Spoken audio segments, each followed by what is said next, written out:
Ոչ թե իմ սարկասնակովում եմ, այլ իրոք համավարել։ Անգամից երկու տարբերակ եմ պատրաստում ու երկուսն էլ ձեզ ցույց եմ տալու։ Նախապես ասեմ, որ կաթը սառը վիճակում է, չենք տաքացնում։ Այս անգամ իմպրովիզ եմ անելու, օգտագործել եմ յոգուրտ, իր մեջ ուզում եմ լցնեմ, ինքը հետաքրքիր համատալու, շատ քիչ ավելացնենք մի փոքր սառույց ավելացնենք, երբ որ ինքը ընդհանուրի հետ խառնում է, հետաքրքիր մասա է ստեղծում, գնացում։ Օգտագործում եմ շոկոլադե տոպինգ, ինքը պարտադիր չի, զույգ տեսքի ու դիզայնի համար է։ Ֆոտոս շատ լավն ա եղել։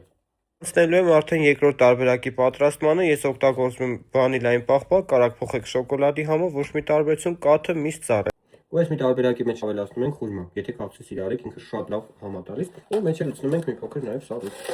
Խառնում ենք։ Տարբերակն է սառնանում կարող պահեք 3-ից 4 ժամ, երբ որ ինքը արդեն շատ ավելում, համը փոխվում է դեպի վատը։ Երկուսն է պատրաստ է, դիզայնը տամ ու գնանք փորձելու։ Յոգուրտով, մրգերով։ Այս մեկը այդքան քաղցր չի, բայց այս մեկը քաղցր է ու դու ուզում ես իրան անընդհատ խմես, որ այս մեկը բոմբել եմ։ Իմ համար երկուսն էլ շատ լավն էին ու ձեզ միանգամից երկու բաղադրատոմս ցույց տվեցի, կարող եք միանալ էջին հետագա նորությունները բաց թողնելու համար։